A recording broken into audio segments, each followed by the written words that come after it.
बिस्मिल्लाहिर्रहमानिर्रहीम। अस्सलाम वालेकुम दोस्तों, मेरा नाम है अमीर हमज़ा। आप देख रहे हैं हमज़ा फॉरेक्स लैब। आज की जो वीडियो है वो है time frame. What is time frame? Forex trading के अंदर टाइम फ्रेम क्या होता है?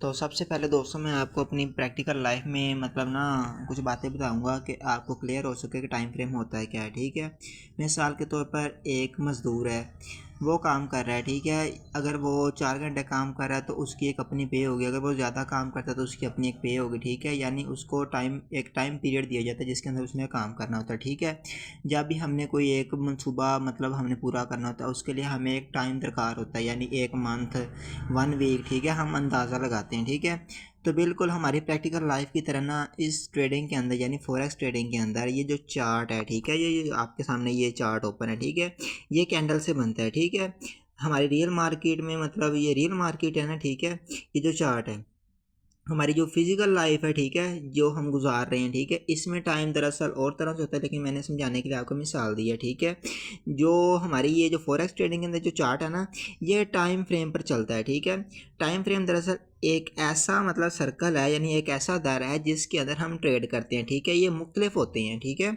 ये कैंडल के साथ चार्ट बनता है, चार्ट के अंदर कैंडल होती है। ठीक है, ये जो भी आपको कैंडल शो हो रही है ना, ये हर टाइम फ्रेम की अलग अलग होती हैं। ये देखें, आप ये देखें मोबाइल की जो ये स्क्रीन है। ठीक है, यहाँ पे टैप करें, टैप आपने किया, ये सामने आपके पास M1 M5 M15 ये आपके पास टाइम फ्रेम है सब। ठीक है, ये जो सब आपके सामने खड़े हैं, बाकी ये कुछ सेटिंग्स है, इंशाल्लाह मैं अगली वीडियो में आपको बताऊंगा।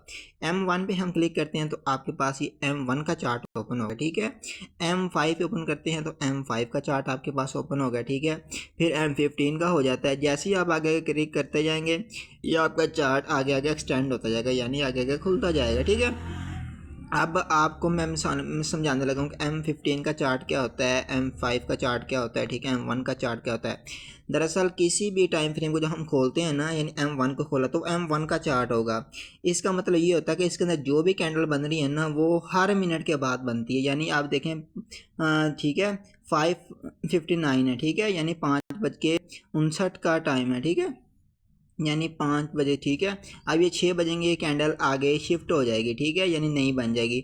अगर हम जाते हैं 5 मिनट पे तो हर 5 मिनट के बाद एक न्यू कैंडल बन जाएगी। ठीक है, चाहे वो ग्रीन बने चाहे वो ऑरेंज कलर की बने। ठीक है, आपको इस बात की समझ आ गई। अगर हम जाते हैं M15 पे तब भी ऐसा ही होगा। अगर हम जाते हैं H1 पे, ठीक है, तो H1 में हर 1 घंटे के बाद यानी जैसे ही 6 का बजेंगे, वो न्यू कैंडल स्टार्ट हो जाएगी। ठीक है, अगर हम जाते हैं H4 पे तो 4 घंटे की एक कैंडल बनती है। D1 पे जाते हैं तो एक पूरे दिन में 24 घंटों की एक कैंडल बनती है। ठीक है, सुबह शाम की। ठीक है, ऐसे ही आगे हम शिफ्ट होते जाएंगे तो इस तरह होता है। तो दोस्तों, इसका मकसद क्या होता है टाइम फ्रेम का बताने का, यानी जब हम रियल मार्केट में ट्रेड करते हैं तो टाइम फ्रेम बहुत अहमियत रखता है।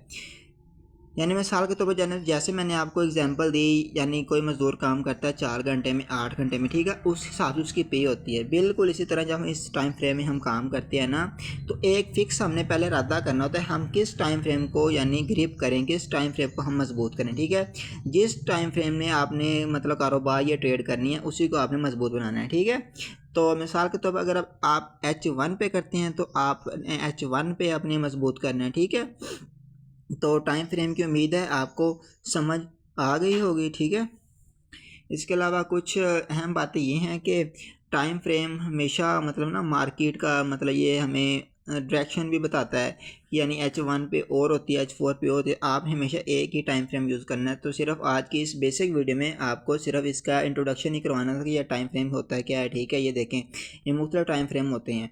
तो इंशाल्लाह आने वाली वीडियो में, यानी अगर जैसे हमारा बेसिक कंप्लीट होता है तो आपको मैं एडवांस जब क्लासेस इंशाल्लाह आपको पढ़ाऊँगा ना, तो इंशाल्लाह आपको सब समझ आ जाएगी। ठीक है, कैसे हमने इस पर एनालिसिस करना होता है, कैसे टेक्निकल फंडामेंटल एनालिसिस होते हैं, कैसे मार्केट को जज किया जाता है। ठीक है, तो मेरी आपसे एक रिक्वेस्ट ये है कि अगर आपका कोई सवाल हुआ करे, आप कमेंट में लाजमी मुझे बताया करें।